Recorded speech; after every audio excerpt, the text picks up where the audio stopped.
My name is Josh Silver. I am the president and CEO of Free Press. We're a national, nonpartisan, nonprofit organization working for media and technology policy in the public interest. Free Press has been an outspoken critic of consolidated media ownership and of the proposed Comcast-NBC Universal merger. Free Press opposes the merger for several reasons, but beyond the technical factors, which we'll be discussing often today, there is a broader historical context that we ignore at our peril. Policymaking at the behest of the largest companies across industries is threatening our economy, our oceans, our security, and the very viability of our democracy. Just look at the ongoing recession or the disaster in the Gulf of Mexico for the most recent examples. Allowing the Comcast-NBC merger would be yet another giveaway to industry titans at the public's expense. Insufficient government oversight has already allowed companies like Comcast to overcharge customers who have no alternative providers when bills are too high and service quality is too low. Failure of regulators to ensure competition and reasonable prices has left our nation with broadband service that is far slower and far costlier than in other nations. We've slipped from 4th to 22nd in broadband adoption in just the past decade. With the proposed merger, the facts speak for themselves. Comcast is the nation's largest cable provider, largest high-speed internet service provider, and a leading provider of regional sports and news. NBC Universal is huge. It owns one of only 4 major national broadcast networks and just one of 2 national Spanish language networks. It is an important producer of local and national news and has, of course, a major motion picture studio. The proposed merger represents the first time that such a vast range of large media properties would be housed under one corporate roof. The merger would allow a single company to own a huge array of popular content and to exert excessive control over how it's distributed over the airwaves, cable, and internet. Such dominance over any one of these provides sufficient reason for the FCC to block the transaction. The merged giant's power over all 3 platforms requires that regulators stop the deal. By combining vast programming assets with distribution dominance, the merger would dramatically increase Comcast's incentive and ability to raise prices, block competitive entry, force bundles on other cable systems, and discriminate in carriage of competing programming. For consumers, this would spell even higher prices, fewer programming and provider choices in a market that is already uncompetitive. It would diminish media diversity and hurt innovation, especially in online video. Indeed, this would be the first major media merger since the deployment of internet technology capable of distributing high-quality video content. While the anti-competitive effects would be felt across multiple sectors of content and distribution, it is the threat to nascent online video markets, as has been described by other panelists, that distinguishes this merger.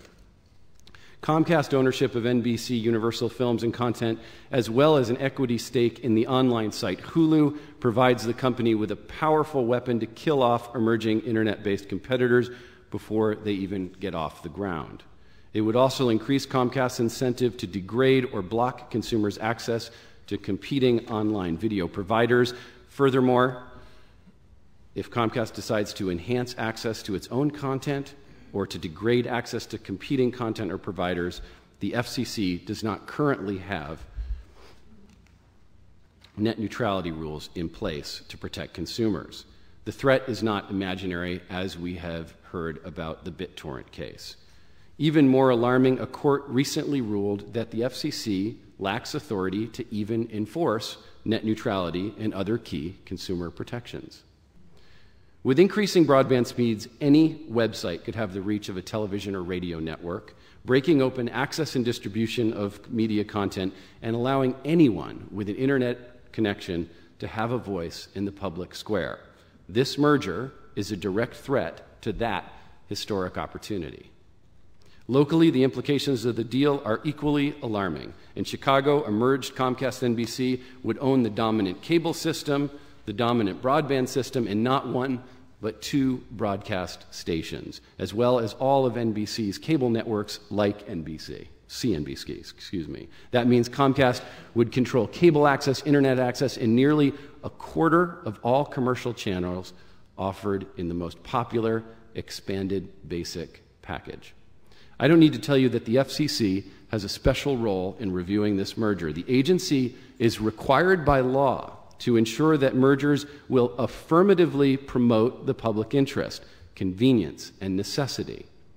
What's more, Comcast and NBC bear the burden of proving to the Commission that the transaction will not only not harm consumers and competition, but that it will actually advance public interest goals. Comcast and NBC have not made and cannot make this showing. Anyone who thinks they can is likely among those who cheered the gutting of regulatory oversight of big banks and big oil. Some have suggested that if we place conditions on the deal, everything will be okay. But requiring conditions to neutralize the harms of a bad merger is not the same as ensuring that the merger affirmatively produces real public interest outcomes. Importantly, such conditions would expire in a few years. With this deal, the anti-competitive incentives would be part of the DNA of the merged company, making conditions with a shelf life about as helpful as putting a Band-Aid on a broken leg. The realities simply don't support the agency's blessing of the merger, and neither do the American people. Once people understand the size and scope of this deal, they overwhelmingly oppose it. Yet there exists a conventional wisdom in Washington, D.C. that the Comcast-NBC is a done deal that can be patched up with a few conditions. Such conventional wisdom, however, is anything but wise. It is the result of tens of millions of dollars spent by Comcast on PR firms, think tanks, lawyers, and lobbyists, many of them former members of Congress, to cajole and arm twist regulators and manipulate public opinion.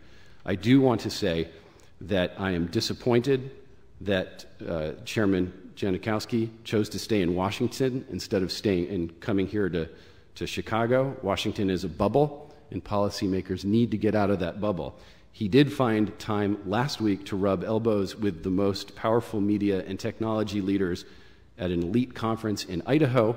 It is a shame that he was not able to be in Chicago to hear the voices of the people his agency is charged with protecting.